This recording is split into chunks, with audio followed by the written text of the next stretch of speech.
Hello everyone, দিনের শুরুটা যদি এইভাবে হয় না, খুব সুন্দর লাগে। কত সুন্দর মেঘলা মেঘলা, সুন্দর মেঘলা মেঘলা ওয়েদার, আবার তার উপরেও ছিল রৌদ্রের পর এখন মেঘলা মেঘলা ওয়েদার। জানি না বৃষ্টি হওয়ার সম্ভাবনা, আর বৃষ্টি হলেই ভালো। যা গরম পড়েছে, তাই নাকি বলো? দেখে দেখো, আমার মেয়েও কিন্তু চলে আসছিল খুব কান্না করতে করতে, কারণ ও আমাকে দেখতেই পাচ্ছিল না। ওগুলো আমি ভিডিও করছি, তার জন্য ও তাকালোই না, চলেই আসলো। তারপর এসেই মাত্র রান্না বান্নার জন্য উনানটাও জ্বালিয়ে দিয়েছি, আর রান্না বান্না সব সরঞ্জাম করেই মাঠের দিকে গেছিলাম।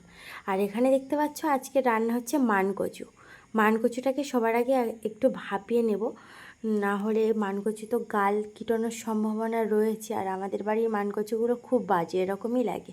তো অনেক দিন বাদেই ওই জন্য খাচ্ছি, সব মানকচু বিক্রি করেই দেওয়া হয়। আর তারপরে মা এখন অনেকগুলো শাক তুলেছে, পূর্ণিমা শাক।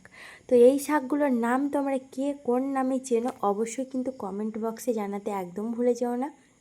এগুলো আমরা পূর্ণিমা শাক বলি। এগুলো একটু কষালো টাইপের হয়, খুব কষালো না। এর সাথে অনেক শাক মিশিয়ে রান্না করলে কিন্তু ভালোই লাগে।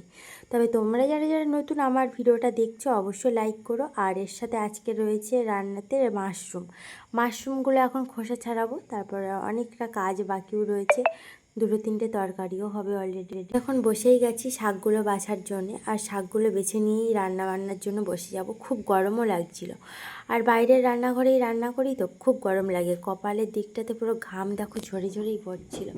তো তোমরা পুরো ভিডিওটা দেখতে থাকবে। তারপরে কালকে নিয়ে এসেছিলাম বাজার থেকে আনারসটাকে এখন ছাড়াবো। তবে আনারসটা কিন্তু খুব বেশি কাঁচাও না, খুব পাকাও না, খুব সুন্দর দেখতে। আনারসের মধ্যে আবার 3-4টে গাছও হওয়ার জন্য, মানে মুখও বেরিয়েছে। তো সেরকম দেখেই নিয়ে এসেছিলাম। মা সেগুলো কেটেছে, আর কেটেই লবণ দিয়ে মাখছি। তো চলো এখন আনারস খাই। আর তোমরা কে কে পছন্দ করো জানাও। আর এবছরের মরশুমের জিনিস সব কিছুই খাওয়া হয়ে গেছে, ফল লিচু থেকে শুরু করে কাঁঠাল থেকে আনারস থেকে সবগুলোই। তারপর আকাশ জুড়ে পুরো লালচে মেঘে ঢাকা। জানি না কালকে হয়তো খুব বৃষ্টি হবে, আর তার জন্যই আজকে সকালে এরকম ওয়েদার। আবার সন্ধ্যাও দেখো সুন্দরী মেঘের আনাগোনা। তবে আজকের ভিডিওটা তোমাদের কেমন লেগেছে জানিও। লাইক করো, চ্যানেলটিকে ঝটপট সাবস্ক্রাইব করো।